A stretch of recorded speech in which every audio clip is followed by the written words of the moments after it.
Hello everybody, today is going to be a quick one. I'm going to try to make a alcohol stove out of just what's the word, drinking can, aluminium cans. So I just had a bunch of cans. And if you guys don't know, alcohol stoves tend to be used for people who are backpacking lightweight. So you know when you're camping, I'm 99% sure in the UK you're not really allowed to make any form of real fire. So people bring those gas stove where you got gas so you can boil your water, make coffee or something. Or other people use alcohol ones, and they had little miniature ones and bigger ones and so on and so forth.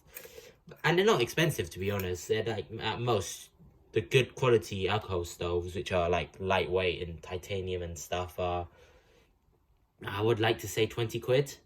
But if you have just cans lying around and stuff, then you can convert these into an alcohol stove. So what you just need to do after drinking the liquid inside and cleaning it up is just basically cut them to whatever height you want.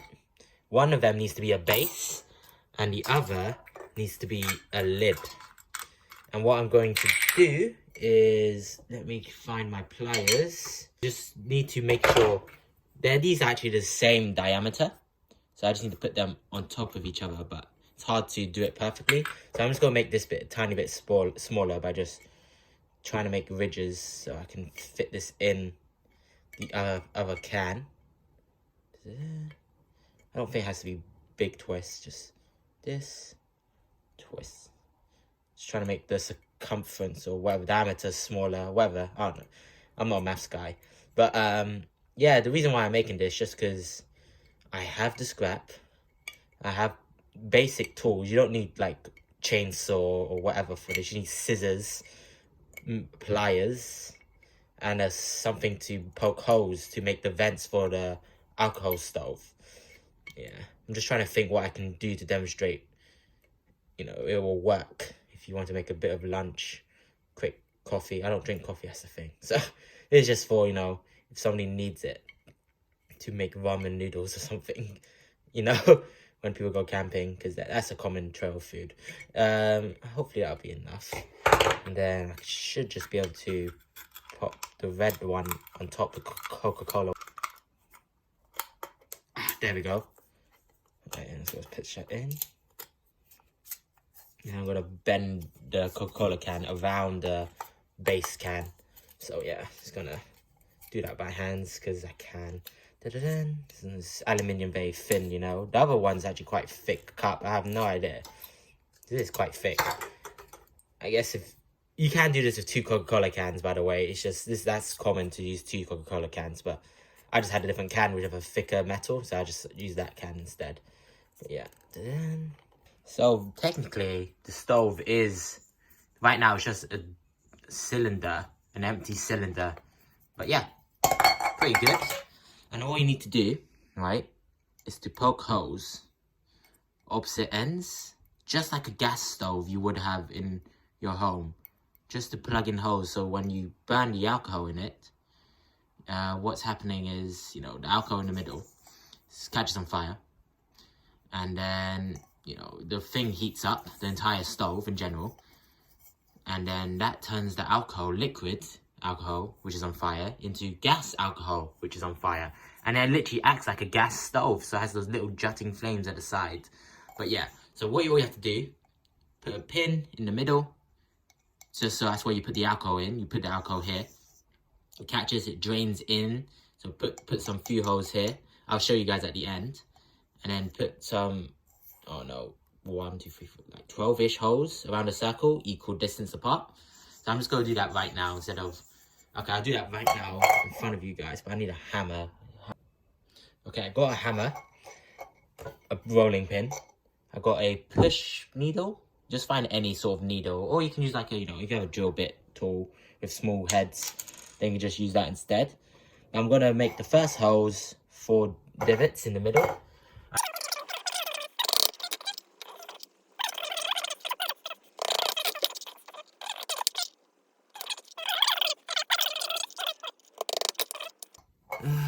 What can I make it bigger? Just drilling it a bit. Alright, that'll do. Just something like that. So that's the middle bit, and then the hard bit, which is not hard, it just takes more accuracy and time. You're just gonna have to do that for the entire circumference. So I'm gonna fast forward that bit while I do it right now and make sure the stand doesn't fall over. Alright, see you soon, and I'll show you how it works.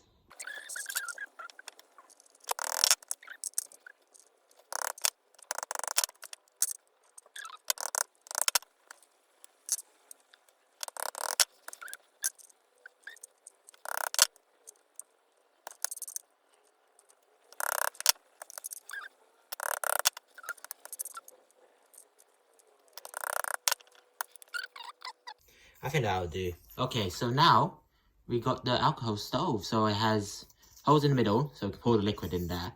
And we've got the actual, you know, gas stove hose. I don't know if I should put more or not. Oh no. It just seems...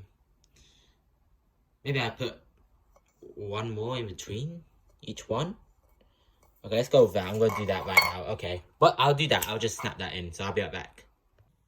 Alright, of course I'm not going to show you the entire cooking process, but this is basically it. It now has all the necessary holes, and I put it at home on a metal plate. But I think I do have other stuff. I have like a little dish-shaped one, but maybe when you're going camping, you can use something like this instead, just to contain everything. Just, you know, stop it from falling over and stuff, you know. So, yeah. But, you know, this I'm just going to do it without the base because, you know, I'm at home and I have a literal metal dish right here, so it'll be fine. So what you do, I guess you bring a smaller jar, but you get something that can burn, so some sort of alcohol. And then you just pour that in. And this is purple, so I know when it's actually filling down. That's really convenient. But yeah, see, the drain hose work perfectly. I don't know how much I should put because it's my first time doing it. So let's put as much as we can. Let's put like that much. Yeah. And you might need to put some around the sides, just so it heats up the stove quickly. I'm going to put that well away. There we go. It should be on fire now. So yeah, even you can see, it just goes out on the side sometimes. But that's not a bad thing. It heats up the stove faster. Right, hopefully I put enough, because I don't know what I'm doing. And then let that just heat up a bit. Hopefully you can see that a bit. Yeah, you can on the camera. Try to zoom that in. Yeah.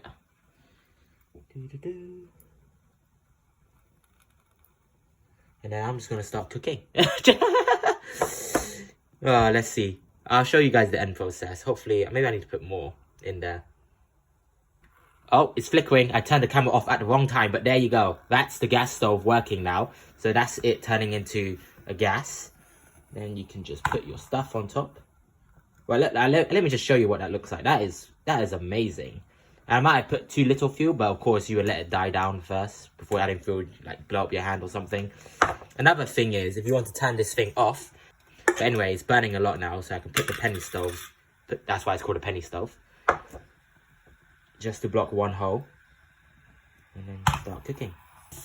Guys, look at this. This is perfect. Such a quick, cheap way. Right, now I'll be back and show you the end product of what I'm cooking. So I'm just going to do some food prep and I'll be right back. There we go. I'm going to zoom out a bit as well. There you go. Okay, I'm going to add some eggs. I'm trying to make a fritter. And I've got spring onions around the corner, so I'm just going to get that as well. Just mix this in. I think I need more eggs. Shit. I'll be fine, it'll be fine. Eggs and spam. That's the common trail food combo. If you need to restrict the heat, I would say take the pan off of the thing. Yeah, that's fine. Alright, I burnt a bit of the garlic, okay? The things I do in my spare time is... Oh, I don't know, man. I'm a weirdo. 100% a weirdo, man. Alright, let me just try to put it back. I don't know if I can blow sideways to put it out, but I doubt it, but... Okay, yeah, you can just blow sideways to put it out. Da-da-da. I'll put some spring onions in. Da-da-da. Da-da-da. Spring onions. I'll just eat the peppers raw. Then let everything cool off a bit. residual heat, that shit.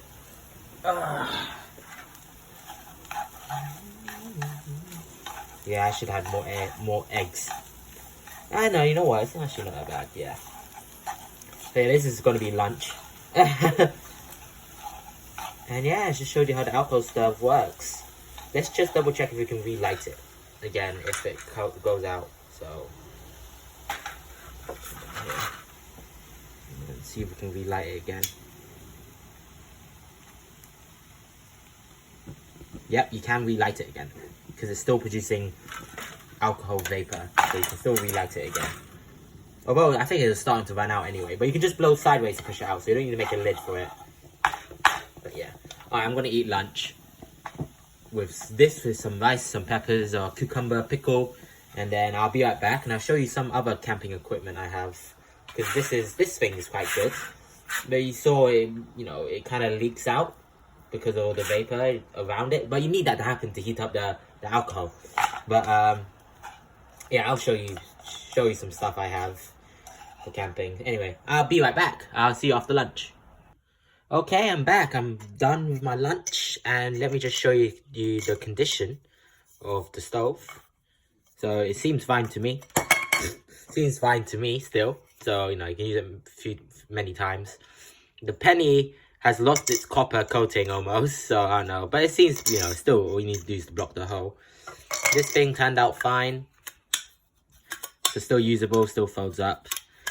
And slightly burnt the table because it went through the metal sheet. So it just shows how hot that thing can... It's actually still warm.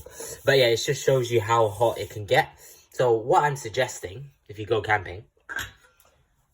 let me just show you some tools. If possible, do it over a rock, like a big rock. But if you don't have that... Right, so I have something this. Just to... Although it will still cause a little bit of char on the grass or whatever you're in, at least it protects it. If you possibly can, raise this up off the ground, some pebbles or something, or whatever, pieces of wood even, and put that there.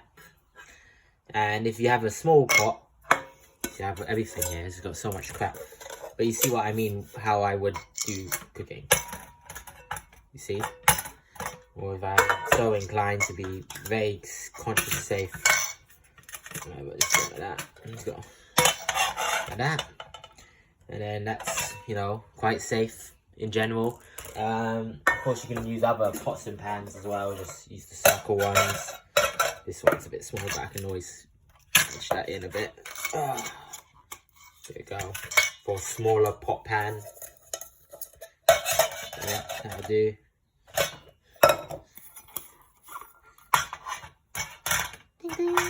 It's a shit pan, but you get the idea. So, yeah, that's what I was just thinking. So this is a penny alcohol stove.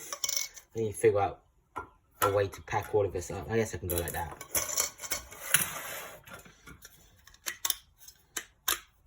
Oh, shit. Actually, maybe I can fit this all in here. Yeah, it's fine. There we go. And then close this up. And then put that in the bag again. So, yeah, that's like a little... whole bunch of stuff right there for cooking, and it would be nice to be able to fit a small pot as well, stuff like that, or just have a set, whatever you like. But yeah, so yeah, I hope you guys enjoyed that video, because it was actually pretty efficient, surprisingly. Let me show you how much alcohol I used. I used I don't know how much is this, but I used that much. So for one day, maybe you only need that much liquid. Of course, bring a smaller jar, just whatever, spray jar, whatever, so it's convenient. Just go into that and then light it up. But yeah, just with alcohol, no need firewood. And if you have alcohol at home, then you're all good, really. So yeah, hope you guys enjoyed. Please do be careful, because you are technically playing with fire, as you can see from my table, which is still warm. But yeah, that's why you have to be safe. But anyway, everything's good. So I'll see you guys next time. I hope you enjoyed. Please be careful and have a good day. Bye-bye.